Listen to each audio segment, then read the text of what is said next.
Assalamualaikum warahmatullahi wabarakatuh. Perkenalkan, nama saya Rada Jaragan Rafis dengan nomor NPM 2206055164. Dan pada hari ini saya ingin menjelaskan mengenai DAI-5 Problem Solving Method. DAI-5 Problem Solving Method ini terdiri dari 5 tahap. Yang pertama, in my consciousness, yaitu kita harus memastikan kita sadar apa yang ingin kita lakukan. Yang kedua, intention. Intention ini memastikan niat kita terhadap ketika melakukan sesuatu. Memastikan kita melakukan sesuatu untuk mencapai hal yang benar. Dan yang ketiga, initial thinking about the problem, yaitu tahap awal dari penyelesaian masalah ini, di mana kita memikirkan eh, apa saja yang terdapat pada masalah tersebut dan kemudian akan lanjut ke tahap 4, yaitu idealization. Idealization ini membuat tahap-tahapnya hingga kita dapat menyelesaikan masalah ini di tahap 5, yaitu instruction. Agar dapat sebuah gambaran, terdapat sebuah contoh, yaitu time required to empty a tank. Kita mulai dengan yang pertama, in my consciousness. Kita memastikan bahwa kita sadar apa yang kita ingin lakukan. Kita ingin menghitung waktu yang dibutuhkan untuk tangki menjadi kosong. Kemudian yang kedua, intention. Apa tujuan kita untuk mencari ini? We are intending to find time for the sake of God. Jadi kita melakukan semuanya itu karena Tuhan, termasuk menyelesaikan masalah ini. Kemudian kita masuk kepada tahap ketiga, yaitu initial thinking of the problem.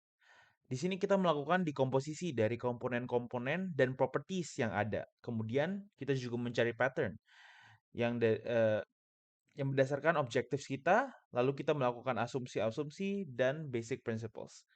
Pada contoh ini, pada tahap ini kita mengetahui bahwa air sedang keluar, kemudian ada dua ketinggian yang tingginya sama dengan H, dan kita juga mengetahui V1 yang merupakan dH per dt.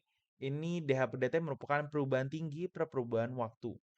Ini merupakan asumsi-asumsi dan basic principles yang kita tahu berdasarkan logic.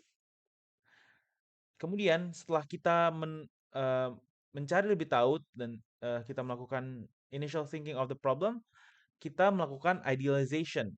Pada tahap idealization ini kita membuat kerangka, rumus-rumus dan tahapan-tahapan kita untuk dapat menyelesaikan masalah ini. Misalnya, pada contoh ini, yang pertama kita dapat menggunakan Torricelli's theorem yang mengatakan bahwa V2 sama dengan akar dari 2GH. Kemudian dari itu kita sudah mendapatkan kecepatan dari V2, namun yang ditanya merupakan waktu. Jadi, kita dapat menggunakan teori debit air yang mengatakan debit pada V1 debit pada titik 1 dan titik 2 sama dengan yaitu sama ya. Jadi A1 dikalikan V1 sama dengan A2 dikalikan V2. Kita mengetahui bahwa V2 V2 ini merupakan akar 2GH dan V1 ini adalah delta H per delta T, DH per dt. Kemudian kita dapat masukkan tersebut ke rumus awal yang kita dapat dan kita akan mendapatkan akar 2GH sama dengan A1 per A2 dikali DH per dt. Kemudian kita dapat menyusun kembali hal tersebut karena kita ingin mencari waktu, jadi kita dapat menjadikannya dt sama dengan A1 per A2 dikali DH per akar 2GH. Dan untuk tahap terakhir, kita dapat mengintegralkannya untuk mendapatkan waktu. Ketika kita sudah melakukan idealization ini dan kita sudah mendapatkan rumus yang terakhir yang dapat kita masukkan angka, kemudian pada akhirnya lah kita melakukan tahap kelima, instruction, yaitu kita menyelesaikan masalah tersebut berdasarkan rumus yang yang ada pada tahap idealization.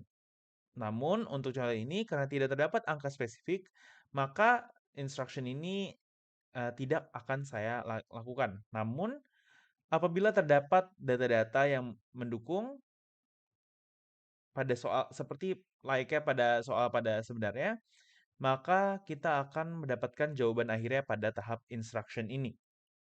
Jadi, DAI 5 method ini terdiri dari 5 tahap yang dapat membantu kita untuk menyelesaikan masalah-masalah tidak hanya dalam metode numerik, namun juga dapat dilakukan pada hal-hal lainnya, problem solving lainnya.